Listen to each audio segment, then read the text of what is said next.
This is technically Bitcoin. However, you don't really see anything, do you? I've talked about this on the channel before. It's called Ledger, but this actually does have Bitcoin in it. Today, I'm going to show you another way to actually procure Bitcoin if you don't want to go through the process of setting up your own Ledger device, going through the process of procuring it through a third-party broker, managing it, updating it, moving it around, etc. Now, I will say, you have more control this way, but again, I'm going to show you another way today, how you can procure Bitcoin, ride the rallies, try not too hard for the turns, and really get exposure to probably the best crypto asset, digital asset we have out there. Which asset am I talking about? Well, if you clicked on the video today, you know that I'm talking about the iShares Bitcoin ETF. It's from Blackrock. I just invested in it myself. I'm going to walk you through what that looks like today, walk you through pros and cons, what do you like, what I like about it, who the typical investor is, so on and so forth. So make sure you stick around to the end. Got a lot of great info for you.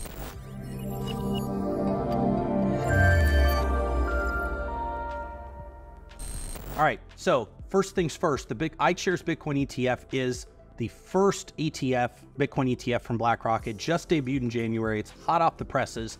We're gonna walk through all of it. First thing though is after we walk through and we understand what is it, so what do you actually get here? You get direct exposure to the ETF, to an ETF that tracks the price of Bitcoin. So BlackRock went out, bought a bunch of Bitcoin.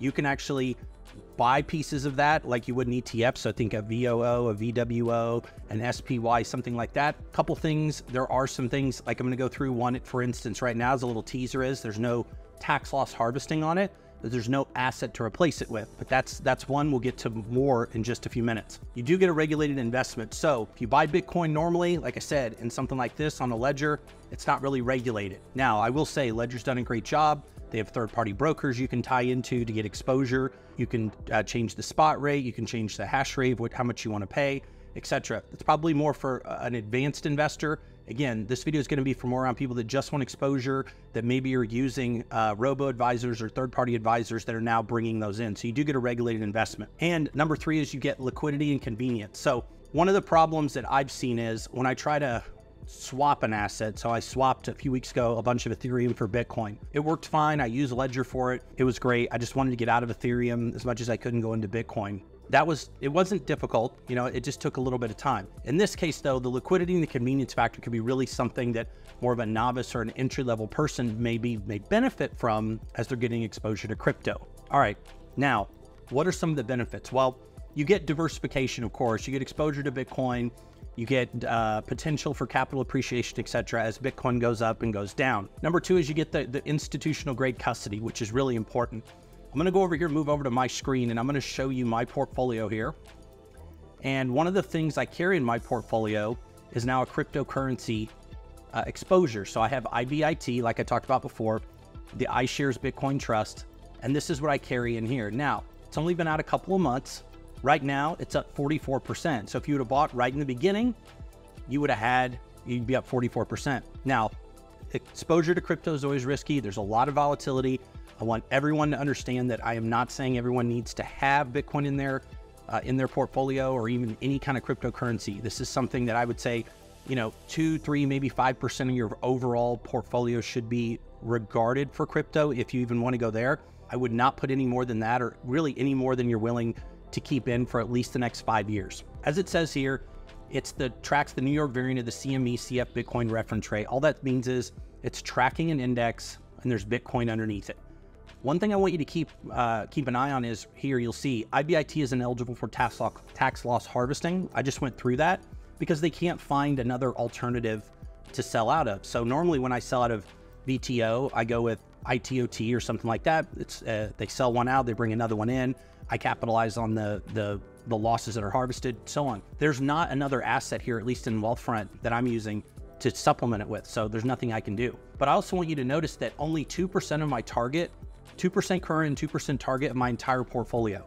So I'm actually, you know, practicing what I'm preaching here. I'm not overexposed and over leveraged to Bitcoin in any way, shape, or form in my own portfolio. So I tell you not to do it. I'm actually doing it. I'm actually doing it myself. The third one is tax efficiency. So there could potentially be, in my case, there's not, but as time goes on, there could be tax loss harvesting you can look at as they start to supplement out of IBIT into something else, maybe BlackRock, or sorry, maybe Vanguard, maybe State Street, maybe Fidelity, maybe somebody else comes out with another one. And then my platform, in this case, Wealthfront, can just sell IBIT and purchase something else. And there's transparency. So you have reporting, you have 10Ks, you have SEC documentation to understand what's actually in here versus, you know, hey, if you don't understand, again, I'll go back to Ledger. If you don't understand what you're doing and you don't want to go through this process, the transparency here is really key. Now, another thing I want to look at is, let's go into Google Trends real quick.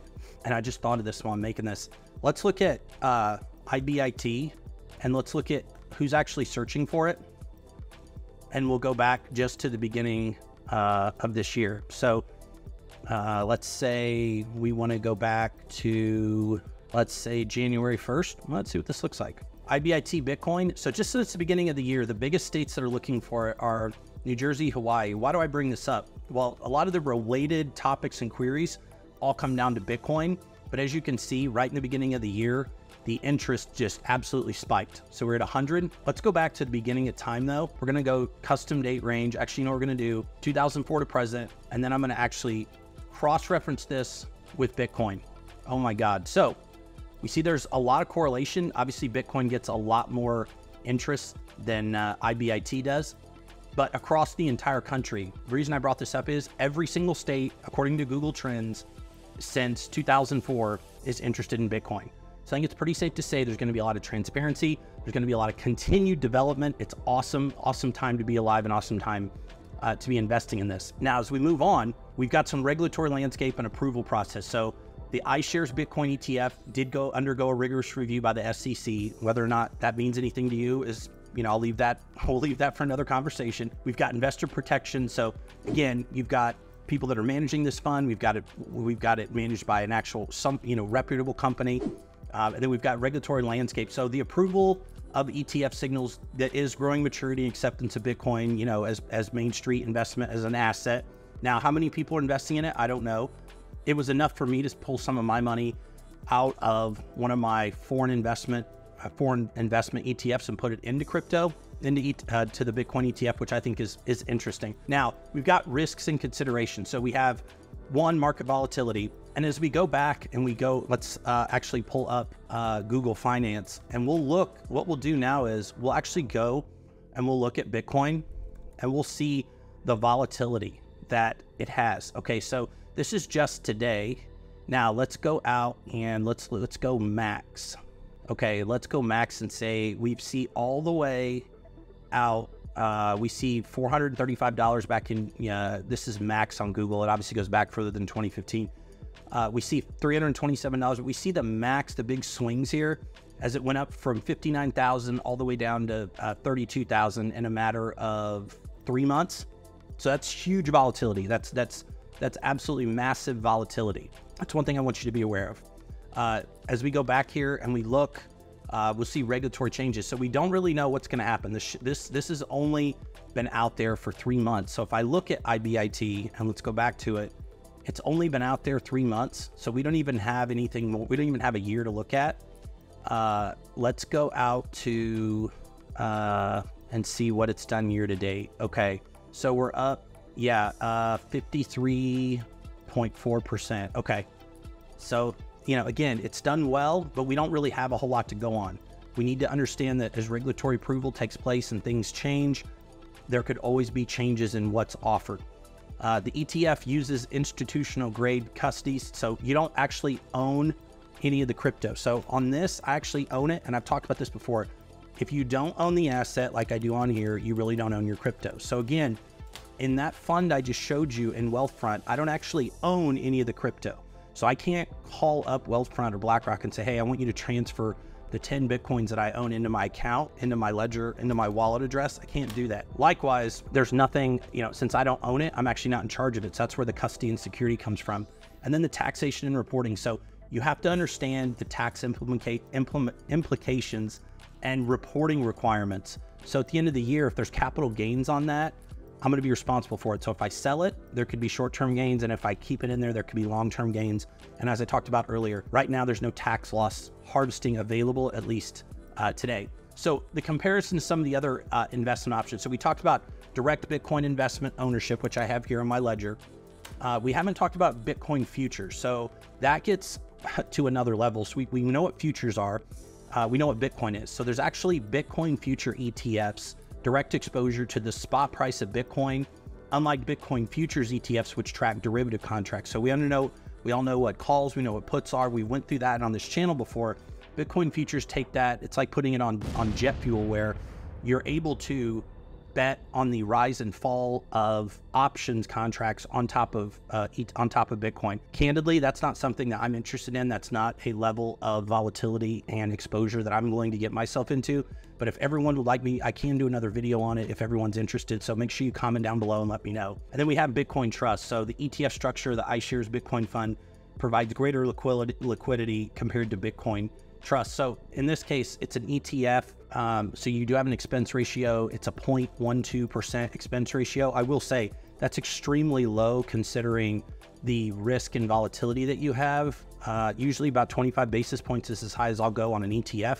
And I think this one does a great job, a really good job of doing that. Now, let's continue to move on. So who's this actually for?